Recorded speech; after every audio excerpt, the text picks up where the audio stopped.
They say there are places in this world where time itself breaks, where clocks tick but never move forward, where faces freeze in youth, while everything around them ages and rots in silence.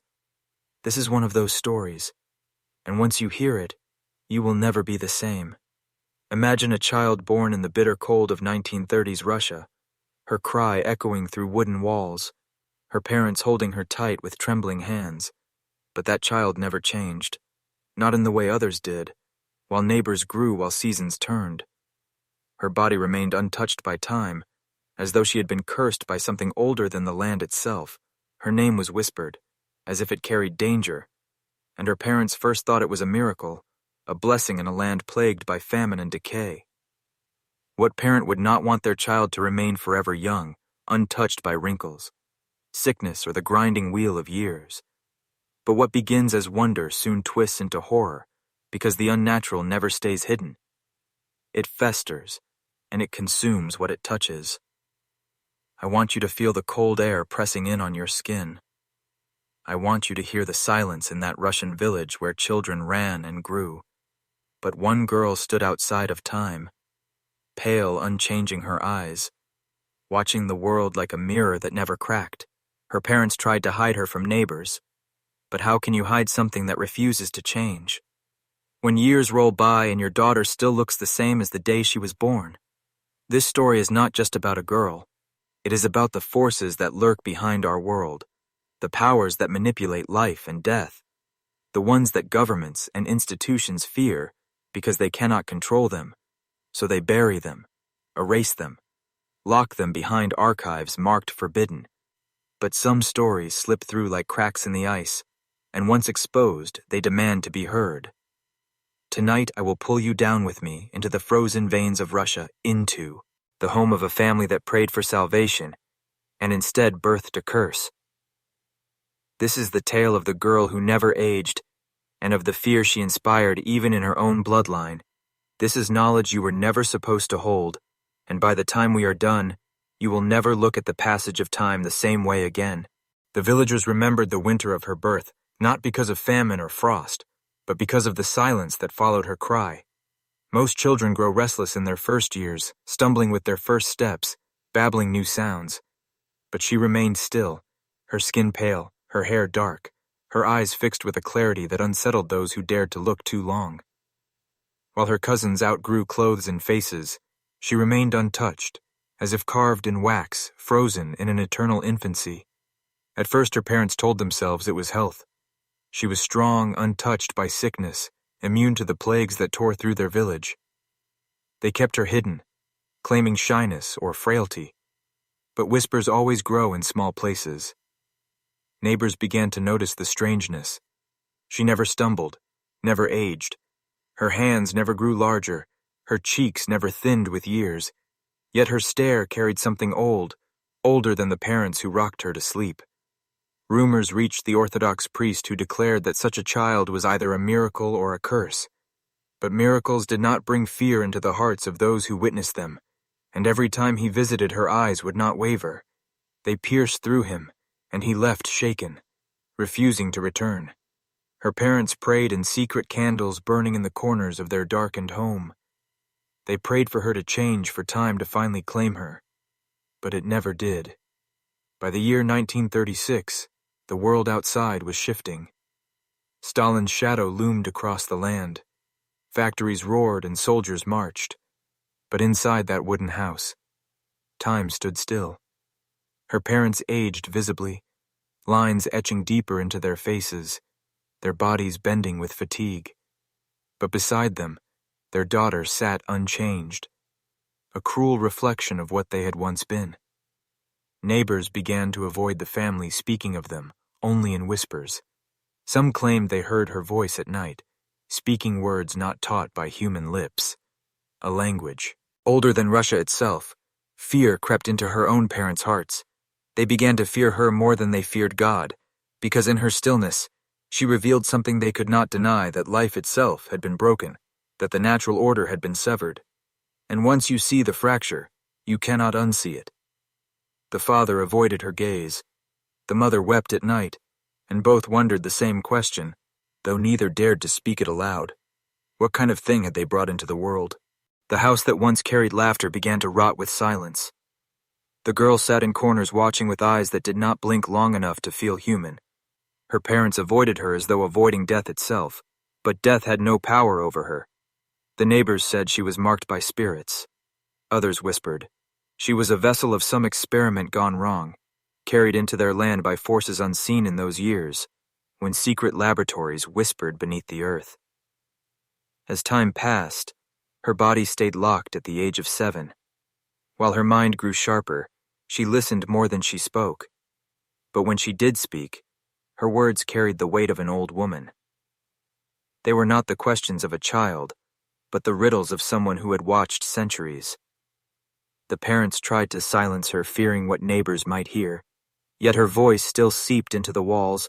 She spoke of rivers that no longer flowed, of empires that had fallen, of kings whose names her parents had never taught her. She spoke with a knowledge that should have been impossible.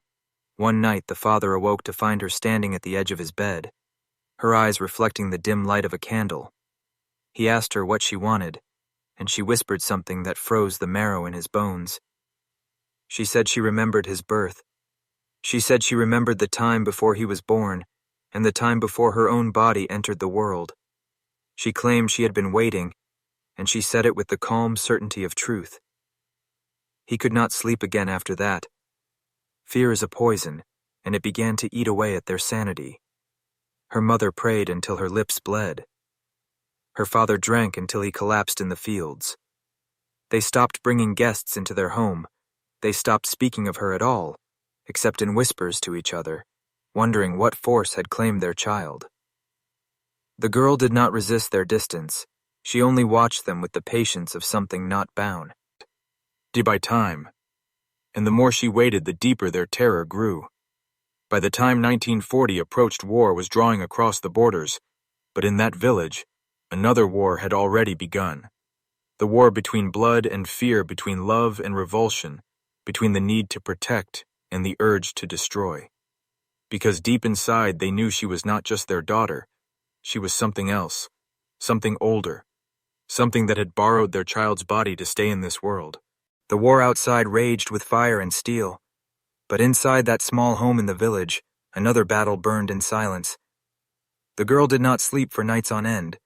Instead, she sat near the window, staring at the sky as though she were listening to voices carried in the wind. Her skin remained pale as marble, her hands cold as if no blood flowed through her veins, and yet she moved with the grace of a child, untouched by sickness, untouched by time itself. One evening, her mother gathered enough courage to ask what she was staring at. The girl turned slowly, her eyes like deep wells of smoke, and she whispered, "They are calling. They wait for me among the trees." Her mother's breath caught in her throat, for there was no one in those forests. Only shadows, only old graves, and the bones of forgotten battles. She begged the girl to stop speaking such words, but the girl only smiled, a smile too wise, too cruel for her small face. The father could not bear the tension. He went to the village priest seeking answers, but the priest turned pale when he heard the tale. He claimed there were stories in old books, stories of children who ceased to age, who became vessels for something that had no body of its own. He told the father that such beings do not die. They linger. They attach themselves to the innocent, feeding on years that never come. He warned that once invited, they never leave willingly. When the father returned home, his hands trembled. He looked at his daughter, and for a moment, he saw not a child, but an echo of countless lives staring back at him. He told his wife, they must hide her from the eyes of the village, lest the people burn them all in fear. But hiding her was no shield. She whispered through the walls. She whispered in her sleep, in a tongue they could not recognize, words that bent the air itself. That night the father dreamed of his daughter standing at the edge of the forest. She was no longer a child in the dream. She was ageless, her skin stretched thin, her eyes glowing like coals, and she beckoned him forward, calling him by name, not as a daughter, but as a master of time would call a servant. When he woke, his pillow was damp with sweat, and from the other room he heard her laugh. a laugh soft and hollow like something that remembered eternity.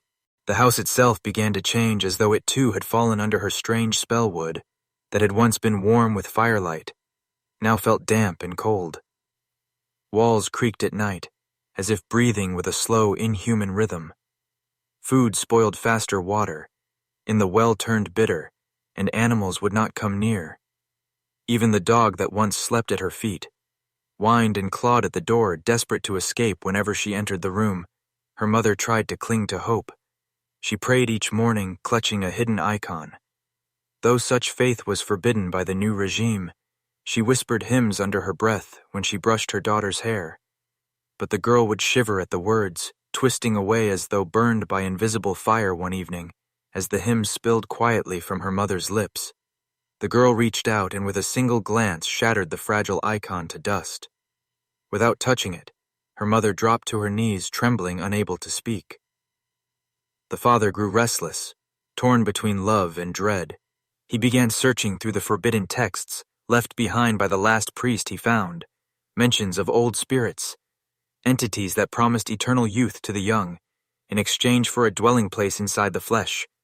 They offered to erase disease to stop the slow march of time, but at a price. The human soul would no longer be entirely its own. The body would become a house, with two voices, two wills, and in time the invader would always grow stronger. One night as he studied by lamplight, he heard her voice behind him. "Father, why do you fight it? Why do you fear what makes me perfect?" She stepped into the glow, her eyes black pools without reflection. She moved with a slow certainty, every word she spoke echoing as if whispered by many mouths. At once, she told him that sickness, war, and death would never touch her again. She told him that she could remain forever while everything else withered and died. The father closed the book, his hands trembling, his heart breaking for. He realized the truth. She was no longer entirely his daughter, but something older, something patient, something hungry, wearing her skin as a mask, and as he stared into those endless eyes, he felt the terrible weight of choice. Either surrender to the ancient presence and keep her alive as it promised, or resist and risk losing her forever to whatever darkness had already begun to claim her. The village elders began to notice what the family tried to hide. They whispered in doorways and cast wary glances when the girl passed. Children were pulled indoors when she walked the path to the well. Old women traced protective signs across their chests, though such gestures could invite punishment from Soviet informants. Even those who did not believe in old tales could feel that something unnatural had rooted itself inside the girl. Her mother's nights became sleepless. She would lie awake listening to her daughter's breathing from the next room. But often what she heard was not breathing at all. It was humming low and layered, as if many throats joined in harmony. Her father began to keep a knife under his pillow, though he hated himself for it. He told himself it was protection against wolves, yet in the depth of his heart, he knew the blade was meant for something closer, something he dared not name. One stormy night, the family awoke to the sound of chanting. Not outside, not from the village, but inside their daughter's room. They burst in and saw her kneeling on the floor surrounded by symbols drawn in ash from the hearth. Her eyes closed, her mouth moving in rhythm with voices that were not hers. Words older than Russian, older than memory. The flames in the stove flared green, then black, and the air grew so cold, their breath fogged in the dark.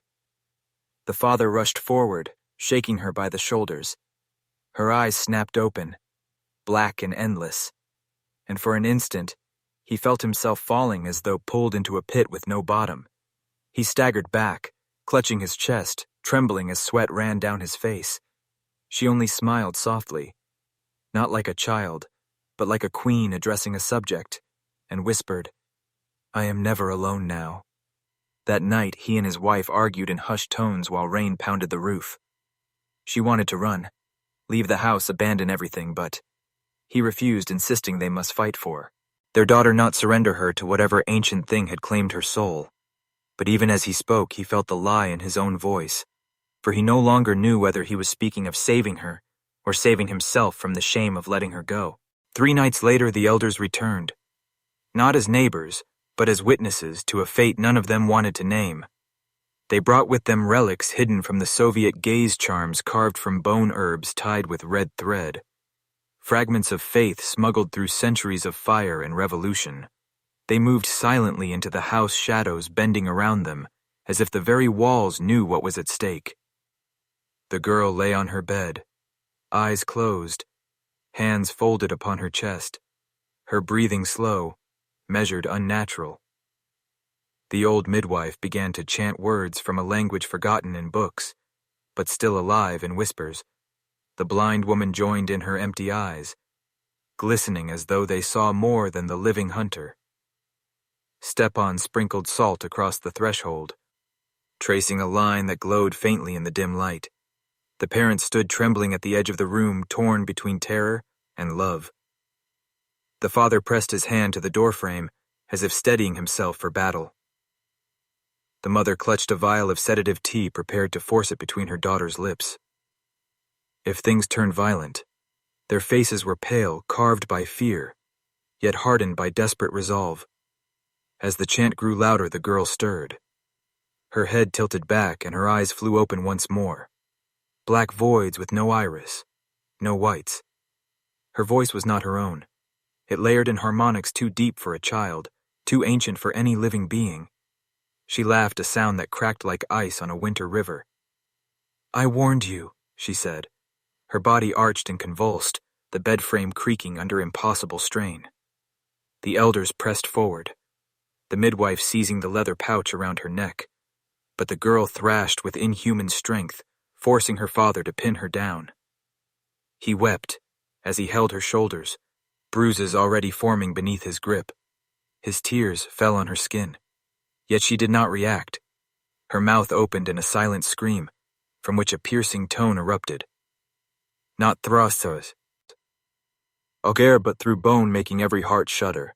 The blind woman called out, "Cut the cord." The hunter drew his knife, his hand shaking but steady enough. With one slash, the pouch fell onto the blanket. The child went limp, her eyes clearing to gray. Once more she looked at her parents with confusion. "Mama, Papa, what's happening?" Her voice trembling like the voice of a little girl again. But the old midwife did not smile. She snatched up the pouch and hissed to the hunter, "Burn it. Burn it now." The father looked at his daughter, saw her pleading eyes, and for the first time in his life, he did not know whether to obey or defy. For saving her might mean destroying her, and destroying her might be the only way to save her. The pouch was carried into the kitchen, where the fire roared, waiting for its offering. The hunter dropped it onto the coals, and for a moment silence claimed the house. Then a shriek tore through the air, not from the girl, but from the thing bound to her. The sound was not of this earth. It rattled glass. It curdled blood. It pressed against the skulls of every living soul present, until they thought their heads might split. Back in the bedroom, the girl convulsed her spine, bending at impossible angles. Her eyes rolled white, her mouth opened wide, and from her throat poured smoke, black and writhing like a living thing. The temperature plummeted. Frost bloomed across the windows. Though it was late spring, every breath from the living turned to vapor in the dim air. The smoke gathered above her forming limbs, too long, a head too misshapen, to belong to anything human. Its face shifted like melting wax, a parody of humanity, more suggestion than form. The elders shouted their chants, louder voices braided into a rope of sound, trying to tether the entity in place. The blind woman stepped forward, arms wide, as if to shield the child from her own doom, by earth, by air, by fire, by water. She cried, her voice ringing with the clarity of a bell. The thing recoiled, hissing, yet surged back stronger, enveloping her in black coils. Her scream split the night, and then she crumpled like a puppet, with its strings cut. Her sacrifice immediate and total. The father still clutched his daughter, whispering desperate reassurances. Though his voice was drowned by the keening of the spirit, the mother reached for her child's hair, stroking it while sobbing her daughter's name. The girl's lips trembled. She whispered, "It promised me I would never age, never sicken, never die." Her voice breaking under the weight of the confession, "It only wanted a place to stay inside me." The midwife hurled sacred powder into the smoke. It writhed, led and pulled toward the kitchen, where flames leapt high and unnatural green, then black. Something screamed from within the fire, and the entire house shook dust, raining from the beams, as though the foundation itself rejected the ritual. The girl's body went limp. Her eyes half-lidded, her face strangely peaceful for the first time in months, but the air still carried a hunger. The entity was gone but not destroyed, only driven back into the cracks between worlds. The elders knew it, the midwife knew it, and perhaps the child knew it too, as her last breath before sleep was a whisper so faint, only her parents heard it. It is not finished. It will return. The house sat in silence, though silence was a lie. The air still trembled with something unseen. The girl lay upon her bed, her chest rising shallow, her skin pale as bone, though she seemed alive. The parents clutched each other, whispering prayers and promises, as if words could seal a barrier against what they had witnessed.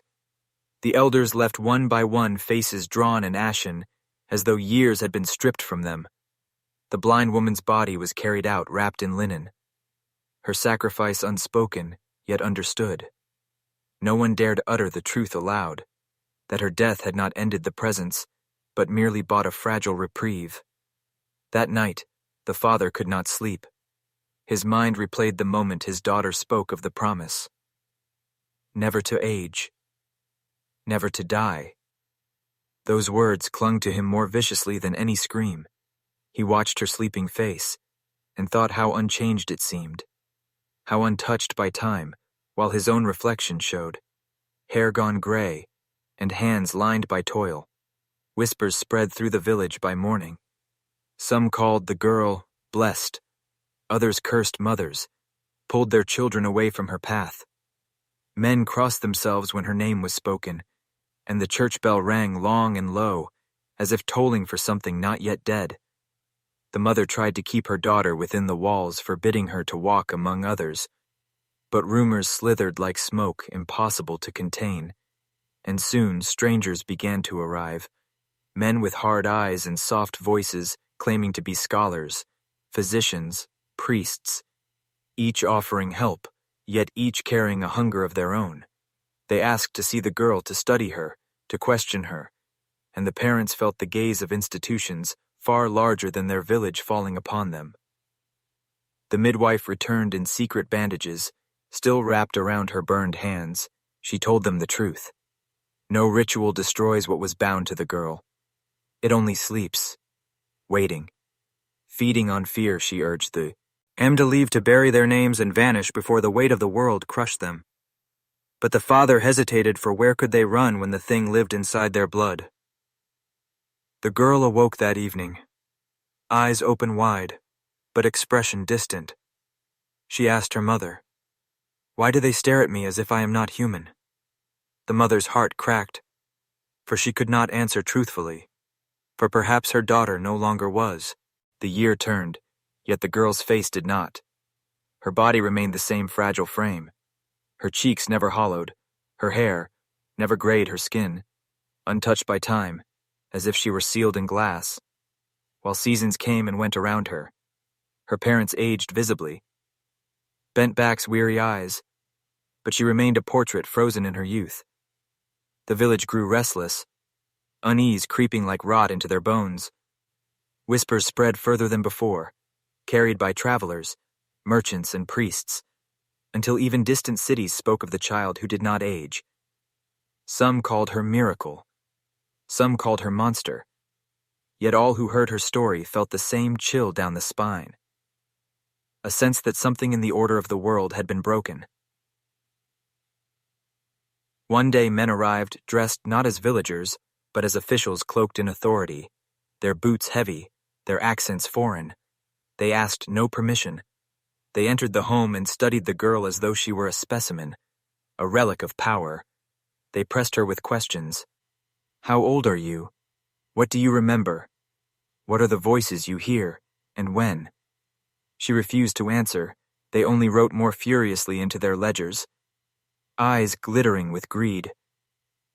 The parents protested, but were silenced by the weight of authority these men carried, papers stamped with seals and signatures beyond the reach of any farmer or priest. They spoke of study of science, of service to the nation. But beneath their words throbbed the hunger of institutions who see in every secret a tool, every mystery a weapon. That night the girl whispered to her father, "They do not want to help me. They want to take what is inside me." She clutched his wrist, her grip unnaturally strong, her eyes shining in the dark with a light not her own. The father trembled, for he knew she was right, and worse, he felt the shadow of temptation. What if the promise within her could be passed to him? What if death itself could be outwitted? The mother wept quietly as the men returned again and again, each visit stripping more of their peace. Their family reduced to a cage of whispers and secrets.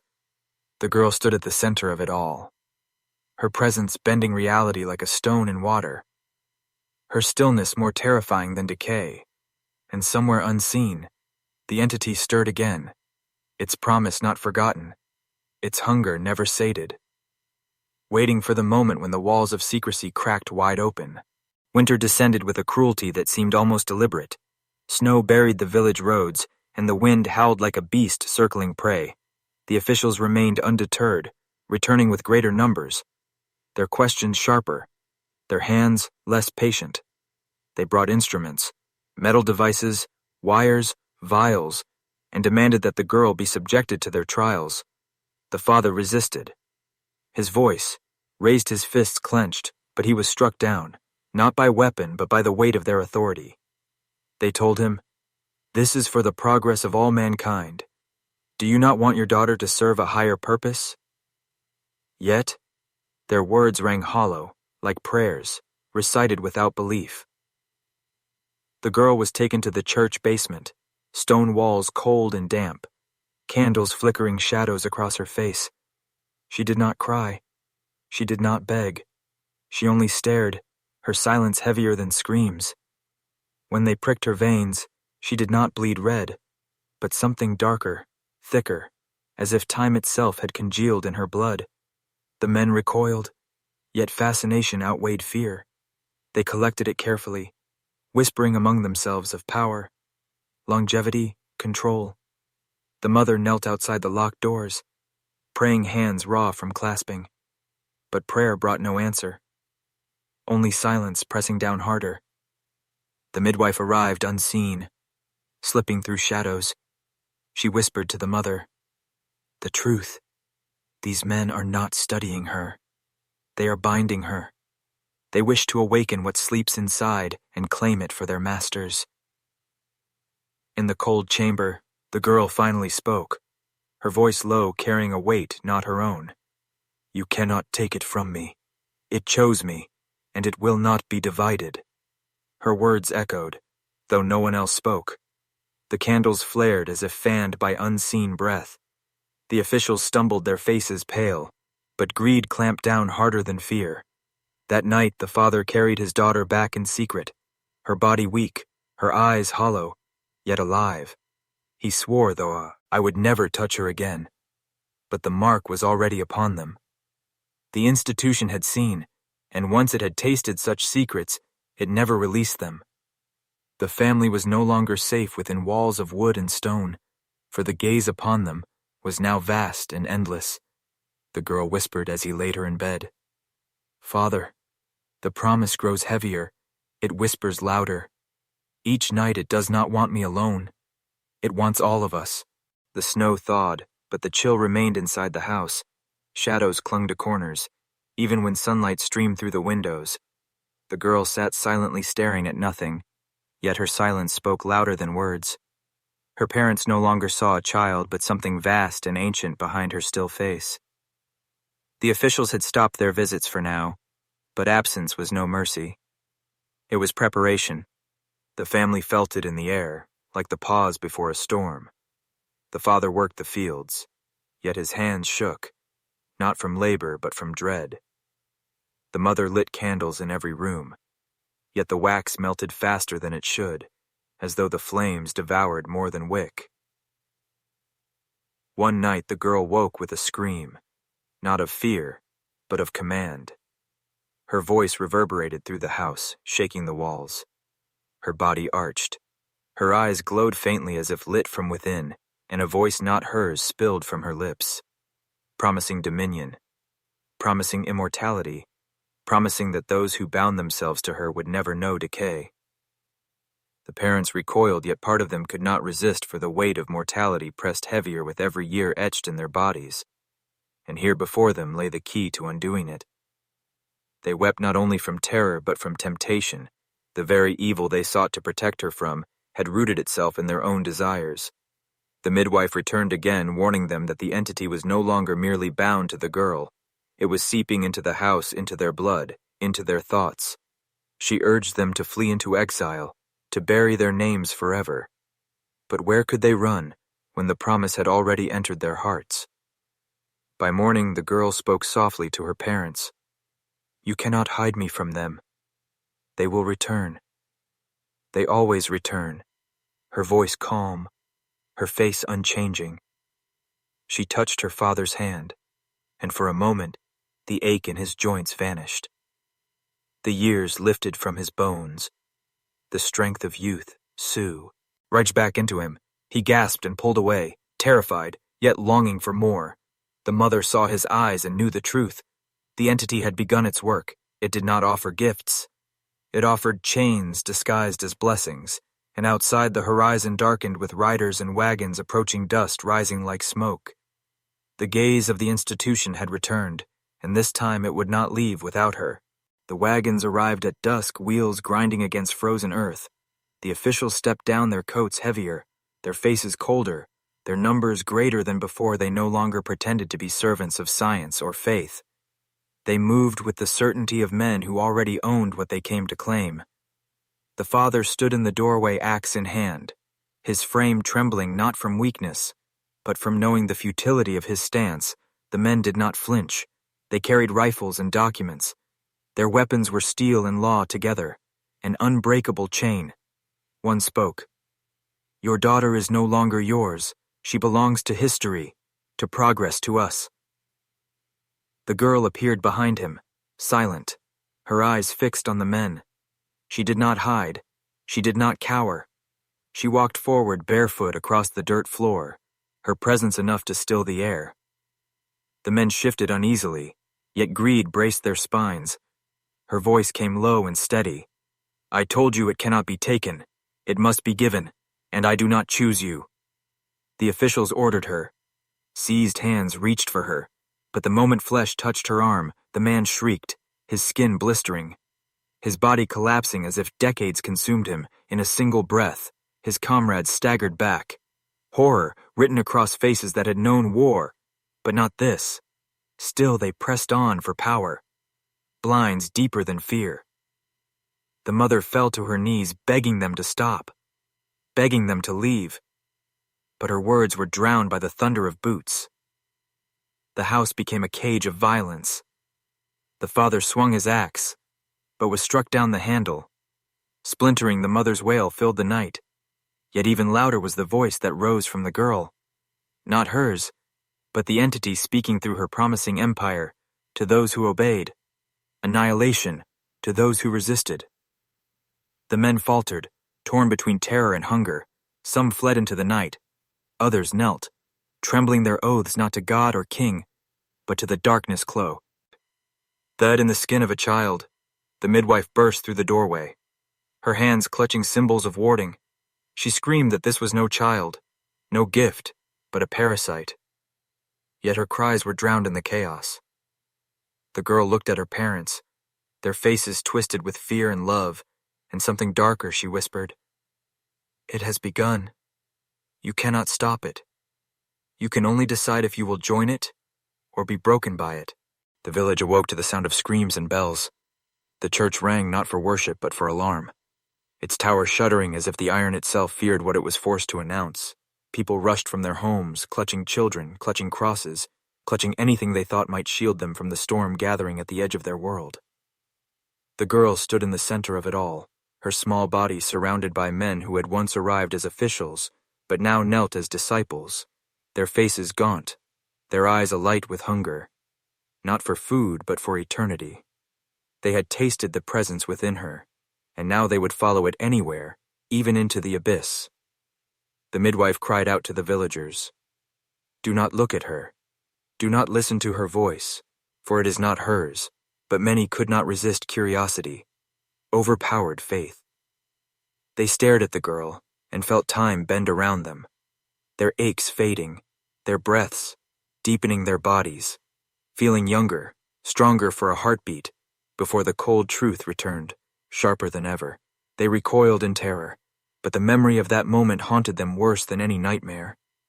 The parents stood apart, broken and trembling, their love for their daughter clashing with the horror of what she had become. The mother whispered through tears, "I still see her face. I still hear her laughter. She is ours, and yet she is not the father." Clutched her hand yet. His eyes betrayed him. He had felt the same temptation the night she restored his strength, and he could not kill what promised to undo death itself. The church doors burst open. Priests entered chanting, wielding relics, said to drive back demons. Their voices shook the air. Their symbols glowed faintly in the candlelight. Yet when they approached the girl, the flames guttered and died, leaving only darkness. Their chants faltered as the entity within her laughed. A sound layered with countless voices, old and young, male and female, beast and angel twisted together in blasphemous harmony. The ground split, a thin crack running through the square frost spreading from it. Though no winter wind blew, villagers fell to their knees, weeping not from reverence, but from the weight of despair. For they knew something older than their gods had taken root among them, something that fed not only on fear, but on the deepest desire of mankind, the wish to never end. The night deepened, though the sky above held no stars, only a blackness so complete it seemed the heavens themselves had turned away. The villagers huddled in silence, broken only by the echo of chanting, now twisted into devotion, not to God, but to the force inside the girl. The priests faltered their relics, dimmed their prayers, brittle one by one, their voices cracked until silence fell again. The girl stepped forward, each movement slow, deliberate, her bare feet leaving no mark in the snow, as though she floated above time itself. Her gaze fell upon the crowd, and none could look away. Her voice, when it came, was no longer a child's, but vast, layered, ancient. It spoke of promises fulfilled, of kingdoms, unending, of life, eternal for those who surrendered their will. The people trembled, torn between horror and yearning. Every man who had buried a child, every woman who had watched her beauty fade, every elder who felt the weight of his bones, felt the hook sink deeper. Immortality was no longer myth. It breathed before them, wrapped in innocence, but masked in shadow. The midwife screamed, "Do not listen! Do not believe!" Yet, her voice cracked against the tide. Her frail frame was dragged down by those who no longer saw her as savior, but as obstacle. They struck her, silencing her body, crumpling on the frozen earth, her blood steaming against the cold, as the girl only watched her lips curving into something between pity and scorn. The parents clung to each other, their love now poisoned by doubt. The father whispered, "What if this is her fate? What if she was never ours?" The mother sobbed, "No, she is ours. She is flesh, of my flesh." Yet even as she spoke, she felt the chasm widening her daughter's stillness. Her daughter's eyes no longer matched the child she had birthed, but something vast that had chosen to wear her form. Above them, the wind rose carrying whispers, not in one tongue, but in many words from ages long, buried promises of power, commands of submission, revelations too heavy for mortal minds. And as those words seeped into the ears of the crowd, men and women alike sank to their knees, not in prayer, but in surrender. The girl lifted her hand, and the darkness bent toward her, like a servant to its master. Her eyes burned faintly with light, not of fire, but of eternity, and her voice whispered to the night, "I am not bound to time, I am time, and now you are mine." And now, the village no longer felt like a place of men, but a theater for something older than stone and sky. The houses leaned as though bowing. The trees creaked in reverence, their branches stretching toward the girl who now stood in the square, surrounded not by neighbors, but by worshippers. Their eyes glazed with devotion, their lips whispering her name as though it were a prayer. The air itself thickened a pressure that pressed into lungs and hearts, bending wills like twigs before a storm. The parents staggered forward, reaching for their child, but found themselves halted by unseen force, their bodies rigid, their arms trembling, as if every muscle had been claimed by another command. Their daughter watched them, and in her gaze flickered something almost human, a shadow of memory, but it dissolved in the tide of power coursing through her. She raised her small hand, and in answer, the shadows of the forest began to move. Not the trees, not the wind, but shapes older than either shapes, that bent light and breathed silence. They crawled on limbs that were not limbs, their forms shifting like smoke, but heavier, darker. They circled the villagers who no longer screamed, for terror had transformed into awe. The old priest, clutching his cross, sank to his knees, tears streaming down his face, not from faith, but from the weight of revelation. He whispered, "She is chosen. She is beyond us." And with that, his cross cracked down the center, falling apart, as if even relics of God could not endure the presence of what had arrived. The mother tried to scream, but no sound escaped, only her heart breaking, as she realized that the girl she had held against her chest, the child whose first cry had been her joy, was gone, replaced by a vessel, by an altar, by a gate between worlds. She reached again, tears blinding her until she felt her husband's hand closing around hers. The father's voice, raw and trembling, whispered, "We must end. This or none will leave here alive. But how could they end what had no beginning? How could mortal flesh sever a covenant written in shadows older than time itself, as they struggled to breathe beneath the crushing weight? The girl lifted her face to the heavens, that were no longer black, but split with cracks of pale light. Not sunlight, but something stranger, colder light that revealed faces peering through from the other side, countless watching eyes waiting for the gate to open wider. The girl's voice rose, not with innocence, not with rage, but with decree.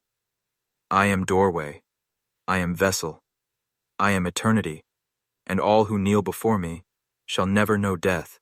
The father's chest heaved with every breath, as if each inhale were borrowed from another world. His eyes fixed not on the shifting shadows that danced around the villagers, nor on the priest who wept at his broken cross, but on the fragile thread of his daughter still visible inside the thing she was becoming. He knew that if he faltered now, she would be lost forever, and the world would inherit something it was never meant to endure. He turned to his wife, gripping her hand tighter than ever before, his voice hoarse yet filled with resolve.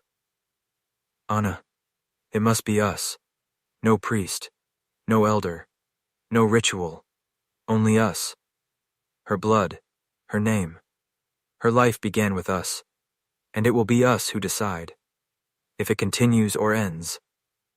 The mother trembled, tears carving rivers down her pale cheeks, but she nodded because she too could feel that thread fraying like a rope worn thin above a chasm. Together they stepped forward, forcing their bodies through the invisible wall that pressed against them, crushing their lungs, burning their veins. The girl's eyes locked onto them now, not black, not gray, but voids swirling with movement, as though every shadow in creation had gathered there to watch their advance. Her voice rolled like thunder across the square. "You cannot stop me. I am beyond your reach. I am beyond your love." The father cried out. Then a sound not of despair but of defiance. He shouted her birth name. Katya, not the vessel, not the chosen, not the eternal, but the fragile syllables of a little girl's identity, and for a flicker, for a heartbeat, her head tilted, and the shadows stilled. The mother fell to her knees, clutching the small wooden icon they had hidden for years, smuggled in bread, and wrapped in cloth against the eyes of the authorities. She pressed it to the earth, and prayed not with the precision of the book, not with the incantations of the elders, but with the raw breaking voice of a mother begging for her child to be returned. "Ned." The ground beneath them shook, as if the world itself recoiled. The villagers gasped, The shadow shrieked and recoiled, clawing at the air. The girl staggered back, one hand clutched at her chest as if something inside her fought to stay. Her lips parted, and for an instant a whisper escaped Mama Papa. "Please help me." The father lunged, then his arms encircling her frail body, ignoring the searing cold that poured from her skin, ignoring the weight of centuries pressing into his bones.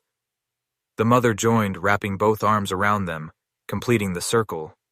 Flesh and blood against shadow and eternity, a trinity of love, against the covenant of hunger. The girl screamed. But this time it was not the voice of the old one, not the voice of decree, but the ragged cry of a child fighting drowning, begging to be pulled from a tide stronger than herself. The night air split with a sound like mountains grinding together, a roar that made every villager collapse to their knees, clutching their ears, while animals in the fields wailed and bolted into the darkness. The child thrashed in her parents' arms, her body jerking as if torn by invisible claws, yet her eyes flickered gray-black. Gray again, the battle no longer in the sky or the earth but within her very soul. The father refused to release his grip.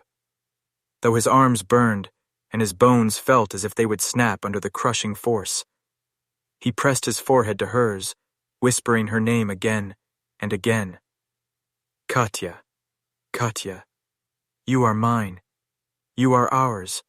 You are not theirs." Every repetition, another chain thrown around the ancient thing that had lived within her, feeding on her youth, feeding on her promise of never changing. The mother sobbed into her daughter's hair, rocking back and forth, as though cradling an infant instead of a cursed vessel.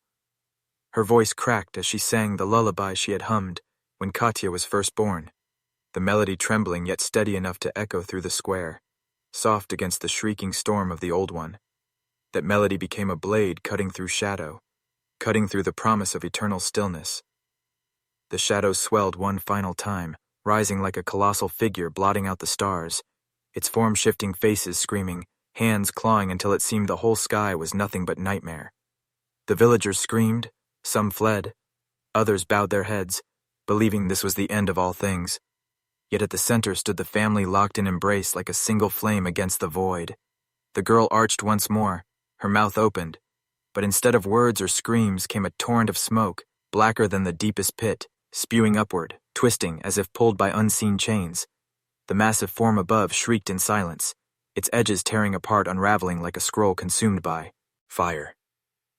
The smoke writhed, struggled, clawed at the earth, and then shattered into nothingness, leaving behind a silence deeper than death. Katya collapsed limp in their arms. The shadows gone, the square still. The villagers rose slowly, their faces pale as dawn crept over the horizon, breaking the long night. She stirred, eyelids fluttering, and whispered one final word. "Mama," before sinking into exhausted sleep. The priest stumbled forward, his voice trembling with awe. "It is broken, not destroyed, but broken. The old one is cast out and the door is closed for now. But beware, doors can open again if we forget, if we grow careless." The parents lifted their daughter together, knowing that survival carried a heavier burden than death. They would have to abandon everything, change names and carry their secret into silence for the rest of their lives, but they would do it gladly for their child. Breathed her heart, beat her eyes when they opened again, would age as they were meant to. The villagers whispered prayers of thanks, yet also of fear, for they knew that such entities never truly died, only withdrew, waiting patient as centuries. The family walked into the rising light, carrying both salvation and curse, knowing that their bloodline now bore a memory that must never be lost. And so the legend began of the girl who never aged, of the family, who defied the eternal hunger of the Watchers. Beyond a story passed in whispers, warnings scrawled in hidden books, reminders that the greatest terror is not in death, but in the bargains we are offered to escape it. The wind carried away the last traces of smoke.